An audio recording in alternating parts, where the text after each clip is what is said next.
Brant, I want to talk this Lions and Bucks matchup.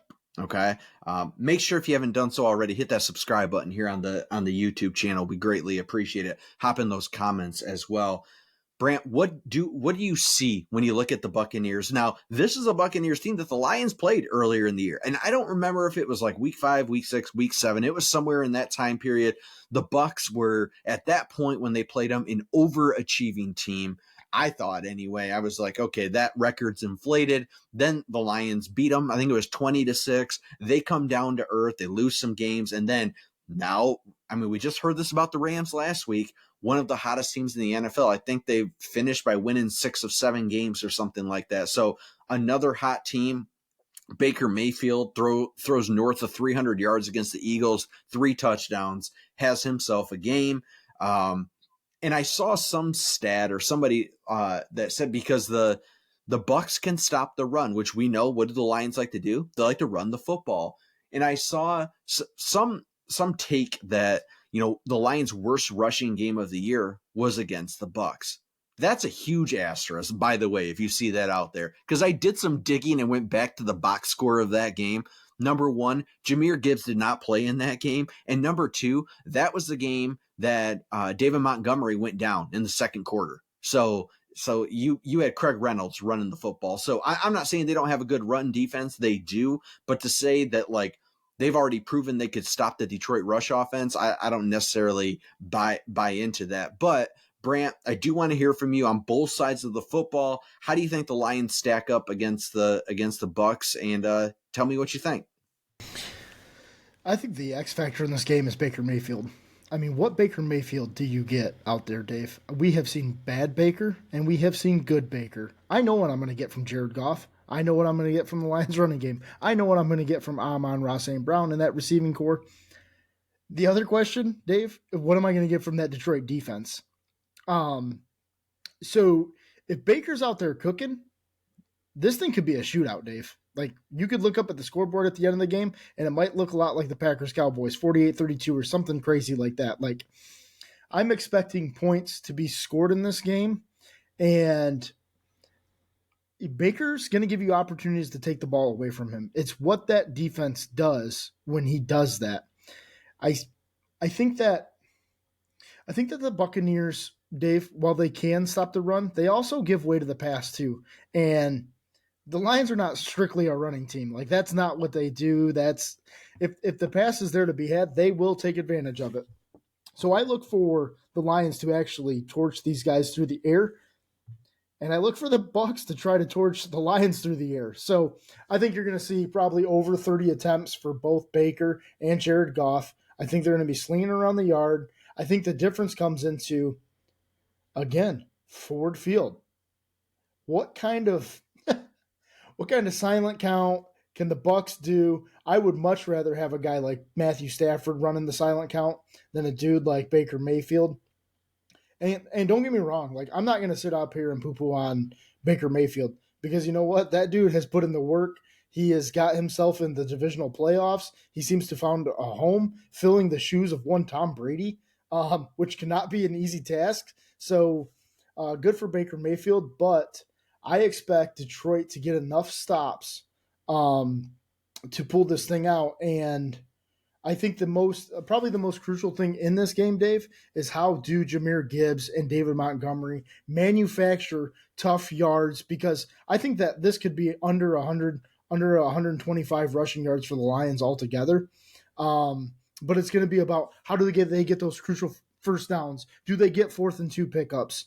And can they score enough points to beat the Bucs? Because I do believe that Mike Evans, Godwin, all those guys are probably going to have some sort of day.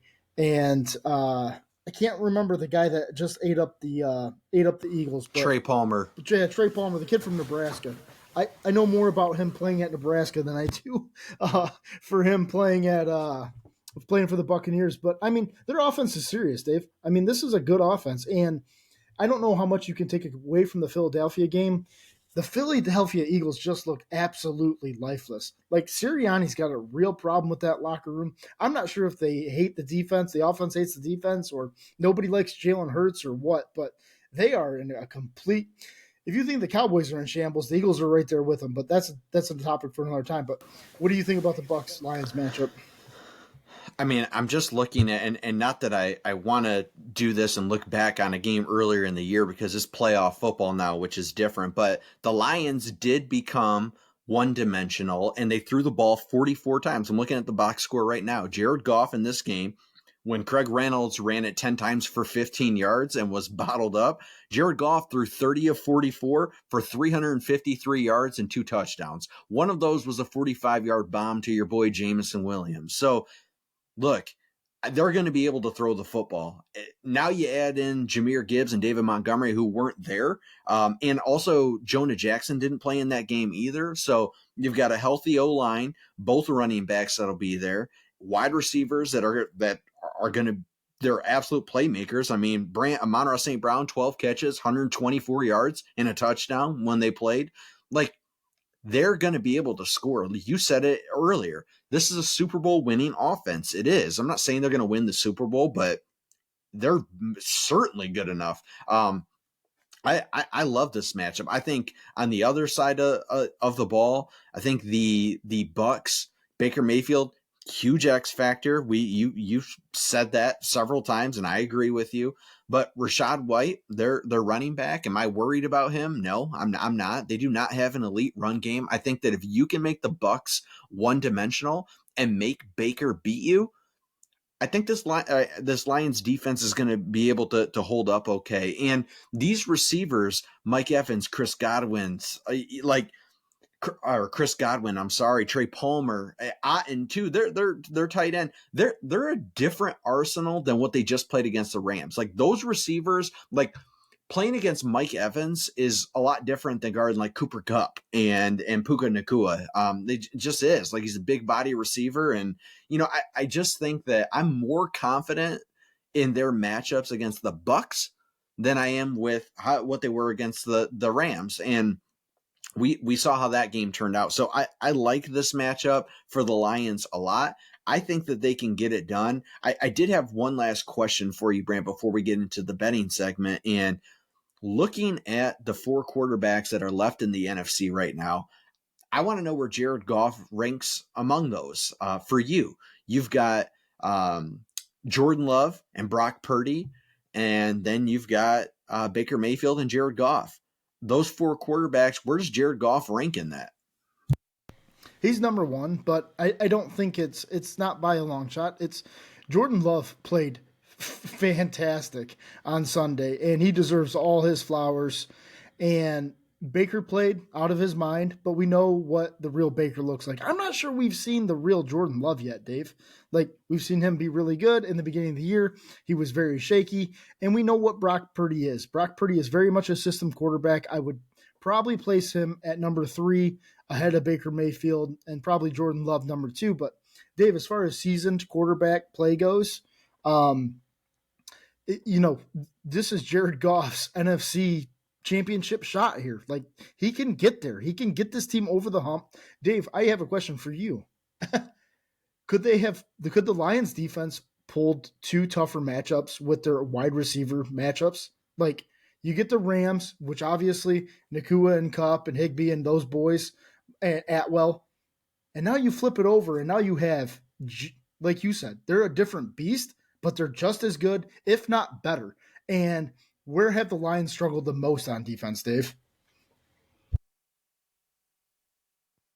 Yeah, in the past. I mean, that is just clear as day. What we know, their run defense is good. I just think that even if you look at before the playoffs, the wide receivers they've had to play up against, whether it was CeeDee Lamb, whether it was Justin Jefferson, like they torched them all. They all got torched. They've all been torched, okay?